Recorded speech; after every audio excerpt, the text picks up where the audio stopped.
All right, let's get right into it. The very rules that define your job, your paycheck, your vacation time, well, they're about to get a massive overhaul here in India. It's kind of like a complete system update for the entire workplace. So you're probably wondering, okay, what does this actually mean for me, right? How is your paycheck going to change? What about your work hours, your benefits? Well, that's exactly what we're here to unpack. So, everything we're about to talk about comes from this deep dive into the new labor codes. We're going to pull out all the key pieces for you one by one so you can see exactly how this stuff could impact your day-to-day work life. So here's the plan. We'll kick things off with a quick look at the big picture. Then we'll dive into what's changing with your money, your time, and your security. And then we'll wrap it all up with what it all means for you. Let's go. Right, so a shakeup for work. The best way to think about this is like a massive OS update for the entire Indian workforce. I mean, for decades, the whole system has been running on this patchwork quilt of old, sometimes confusing laws. What these new codes do is take dozens of those old laws and bundle them into just 4 streamlined codes. The goal? Make things simpler for companies and a whole lot clearer for employees like you. All right, let's move on to the part that, let's be honest, we all care about most, your money. The way your salary is actually built and how you get paid when you leave a job, both of those things are getting a pretty serious makeover. Specifically, we're going to look at your monthly take-home pay, what's new with gratuity, and a big one, how fast you'll get your final settlement. Okay, so the most important thing to get your head around is this. The actual definition of wages is changing. And believe me, this one little change creates a ripple effect that touches pretty much everything, from what hits your bank account each month to what you'll have saved up for retirement. So here's the deal. Under the new rule, your basic pay, what the code calls wages, has to be at least 50% of your total compensation. Now, what does that mean? It means more of your money is now funneled into your long-term savings, like your PF and gratuity. So yes, you might see a small dip in your monthly take-home pay. But it's really a trade-off, right? It's a rebalancing act that shifts the focus toward building up your nest egg for the future. Speaking of long-term benefits, let's talk about gratuity. That big lump sum payment you get for your service.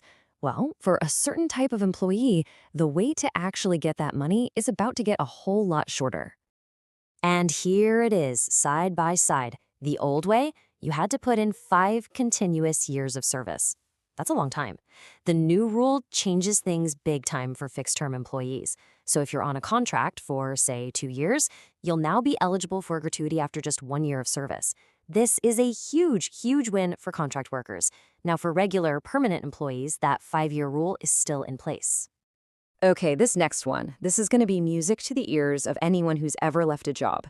You know that painful wait for your full and final settlement? Sometimes it takes weeks, even a month or 2. Well, guess what? That wait is pretty much over.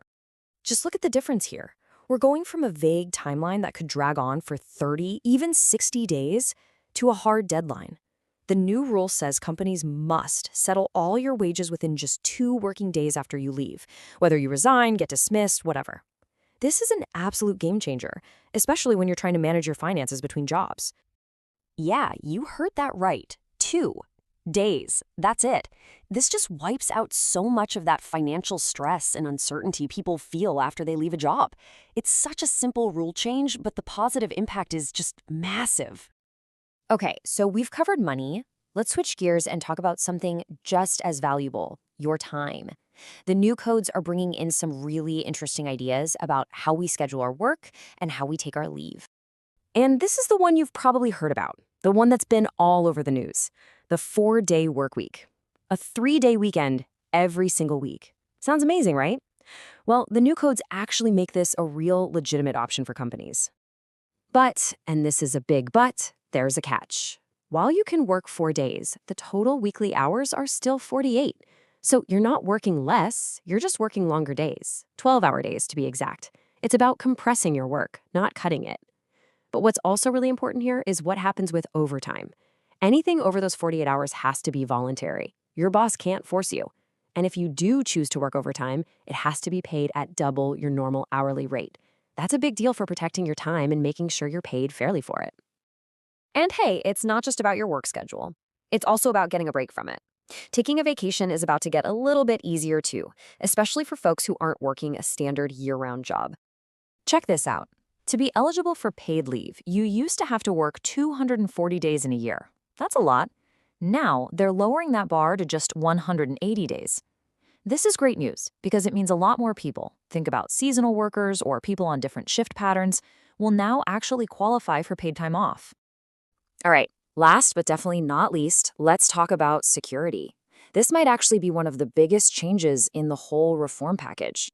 We're talking about a massive expansion of the Social Security safety net, bringing in a whole group of workers who've been on the outside looking in. And this is where things get really interesting. The safety net is stretching wider than ever before. Social Security isn't just for people in traditional 9-to-5 jobs anymore. Now it's being extended to include gig workers and platform workers. We're talking about your food delivery drivers, rideshare drivers, freelance designers, a huge part of the modern economy. And bringing them into the fold means millions more people are going to get access to those core benefits we often take for granted. Things like a provident fund for retirement, ESIC for healthcare, and life insurance. It's a really big step towards creating a fairer system, no matter what kind of work you do. Okay, so we've gone through a lot of details about money, time, and security. Let's zoom out now and pull it all together. What's the big picture here? What are the main things you need to remember? So, to sum it all up, first, your salary is being restructured to boost your long-term savings. Second, you've got new options for flexibility, like that 4-day week. Third, you'll get your final paycheck way faster when you leave a job. And finally, the whole system is opening up, creating a much bigger, more inclusive safety net for everyone. Which brings us to one final big question to leave you with. On one hand, these new codes give us more security for the long term and more flexibility in the short term. But on the other hand, things like that 50% wage rule do add a new layer of complexity. So, as we head into this new world of work, is it going to be more secure or just more complicated? That's really the big question, isn't it?